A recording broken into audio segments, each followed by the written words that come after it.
Baik, saya mulai. Assalamualaikum warahmatullahi wabarakatuh.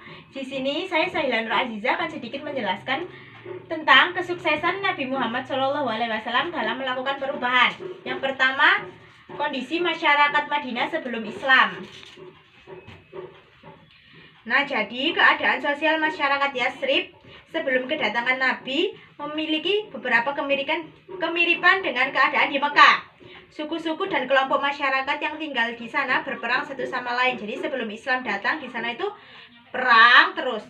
Nah, Yasrib memiliki dua kebudayaan, yaitu kebudayaan Arab dan Yahudi. Kedua kebudayaan tersebut jelas memiliki tradisi yang berbeda. Sekalipun terdapat orang-orang Arab yang memeluk Yahudi dan terjadi hubungan perkawinan di antara mereka, tetapi sikap dan pola hidup bangsa Yahudi dan Arab sangat-sangat berbeda. Pada awalnya kedua bangsa tersebut berasal dari satu rumpun bangsa, yaitu ras Samit yang berpangkal dari Nabi Ibrahim melalui dua putranya, yaitu Ismail dan Ishak. Bangsa Arab melalui Ismail dan Yahudi melalui Ishak. Mereka berkembang dan menyebar sehingga memiliki kebudayaan tersendiri. Di samping itu kedua bangsa berkembang menjadi beberapanya, yaitu kita akan membahas hijrah Nabi Muhammad ke Madinah. Jadi setelah 13 tahun Nabi berdakwah di Mekah dan berbagai ujian serta cobaan terhadap kaum muslimin, maka Allah perintahkan Rasulullah dan umat Islam untuk berhijrah ke Madinah. Sebagaimana sebelumnya, para petinggi suku di Madinah telah membaiat Rasulullah dan hampir seluruh rakyat Madinah telah menjadi Islam. Maka Rasulullah memerintahkan umat Islam untuk berhijrah secara sembunyi-sembunyi dan bertahap agar tidak mendapatkan gangguan oleh kaum kafir. Jadi dakwah pertamanya itu Rasulullah di Madinah itu sembunyi-sembunyi. Rasulullah menyiapkan hijrah ini selama 2 bulan. Beliau termasuk yang terakhir hijrah bersama Abu Bakar, Ali bin Abi Thalib. Ketika Rasulullah akan berhijrah dengan Abu Bakar menggunakan unta, orang-orang Quraisy mencoba menghalangi mereka. Maka orang-orang kafir Quraisy mendatangi rumah Rasulullah untuk membunuh beliau.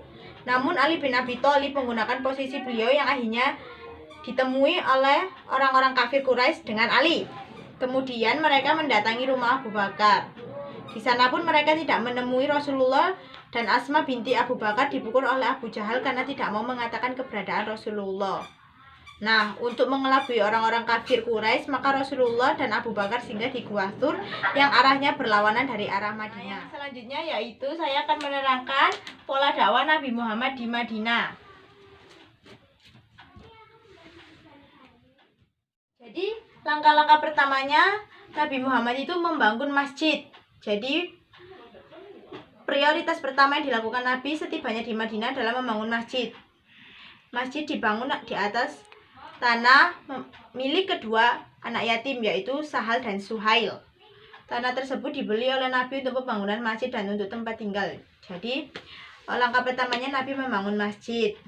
Nah, masjid memiliki multifungsi antara sebagai tempat pelaksanaan ibadah sholat dan ngaji dan sebagainya. Nah, selain itu fungsi masjid sebagai pusat kegiatan pendidikan dan pengajaran keagamaan. Jadi buat ngaji juga, buat mengajarkan ilmu-ilmu kitab-kitab gitu. Nah, seperti itu. Tempat pengadilan berbagai perkara yang muncul di masyarakat, musyawarah dan lain sebagainya. Lebih dari itu, bangunan masjid bukan saja sebagai tonggak berdirinya masyarakat Islam, tetapi juga awal pembangunan kota. Yang kedua, mempersaudarakan kaum muslimin. Jadi langkah konkret yang dilakukan Nabi Muhammad adalah mempersaudarakan kaum muslimin yang berasal dari Mekah, kaum muhajirin dan kaum muslimin Madinah, yaitu kaum Ansor.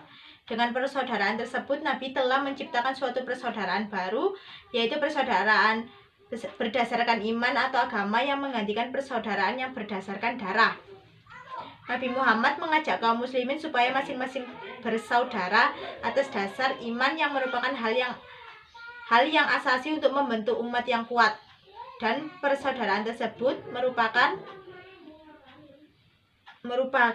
umat yang bersatu dan tidak akan mudah tercerai-berai. Dan jika umat ini bersatu, niscaya umat ini akan menjadi lebih kuat lagi. Nah, yang ketiga yaitu yang terakhir, perjanjian dengan masyarakat Yahudi Madinah. Langkah selanjutnya yang dilakukan Nabi adalah bermusyawarah dengan para sahabat baik muhajirin maupun ansor. Jadi Nabi tidak eh, eh, berkeputusan sendiri, jadi musyawarah dulu. Musyawarah itu untuk merumuskan pokok-pokok pemikiran yang akan dijadikan undang-undang. Rancangan ini memuat aturan yang berkenaan dengan orang-orang Muhajirin, Ansor, dan masyarakat Yahudi yang bersedia hidup berdampingan secara damai dengan umat Islam. Terakhir atau yang keempat yaitu respon terhadap dakwah Nabi Muhammad di Madinah.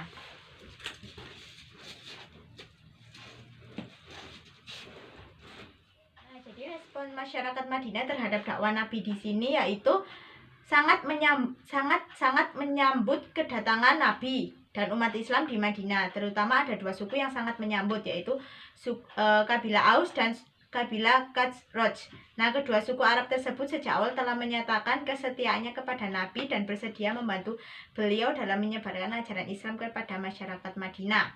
Jadi intinya responnya itu sangat-sangat menyambut baik, begitu. Nah, sekian dari saya. Ada kurang lebihnya saya mohon maaf.